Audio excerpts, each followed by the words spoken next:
The verb. Verb की definition, a verb is a word that denotes in action as go, come, run etc।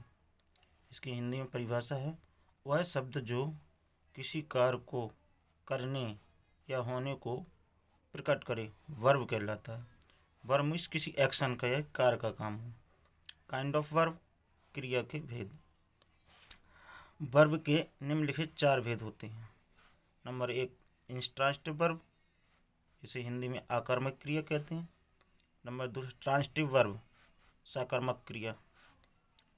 Linking verb, verb of incomplete predication. Auxiliary verb of helping verb, सहायक क्रिया। Linking verb helping verb कहलाती है।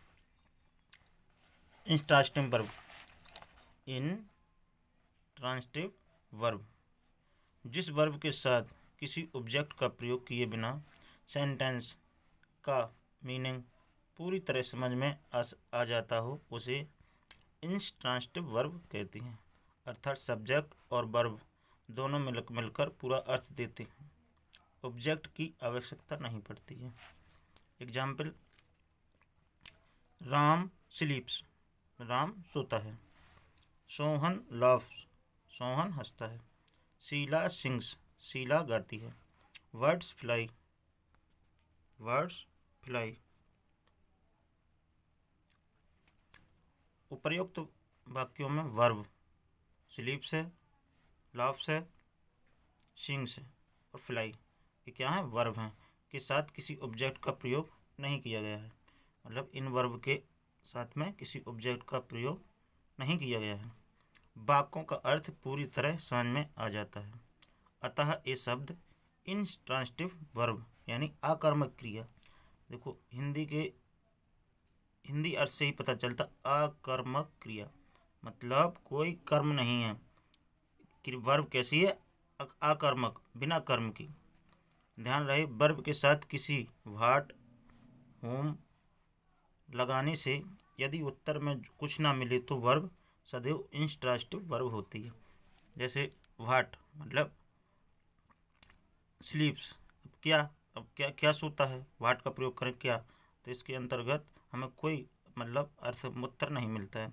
जो home mean किसको सोती है, मतलब इसका भी अर्थ नहीं मिल रहा है। अतः ये ऐसी वर्ब इंट्रांसिटिव वर्ब कहलाती है। Next, transitive verb. Transitive verb, transitive verb with one object, जो वर्ब क्रियाएं सब्जेक्ट के साथ मिलकर पूरा अर्थ, सब्जेक्ट के साथ मिलकर पूरा अर्थ नहीं दें और अर्थ पूरा करने के लिए किसी ऑब्जेक्ट, नाउन या प्रोनाउन की आवश्यकता हो, उन्हें ट्रांसिटिव वर्ब कहते हैं। अर्थात वो वर्ब जिसमें किसी ऑब्जेक्ट की आवश्यकता होती है, अर्थात उस वर्ब के साथ ऑब्जेक्ट जुड़ा होता है।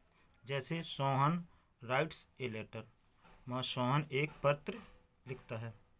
मतलब अगर इसमें प्रश्न करें कि सोहन क्या लिखता है, तो जो क्रिया में प्रश्न करें कि सोहन क्या लिखता है, तो अर्थात एक पत्र, उत्तर में एक आ रहा है ए लेटर, यानी एक पत्र लिखता है। जैसे Radha sings a song, Radha गीत गाती है। अब इसमें करें राधा क्या गाती है? एक गीत, ए सॉन्ग। ऐसे कहें राम प्लेस फुटबॉल, तो Ram plays football, football, Ram football खेलता है। Sheela loves her aunt, Sheela loves her aunt, Sheela अपनी चाची से प्रेम करती है।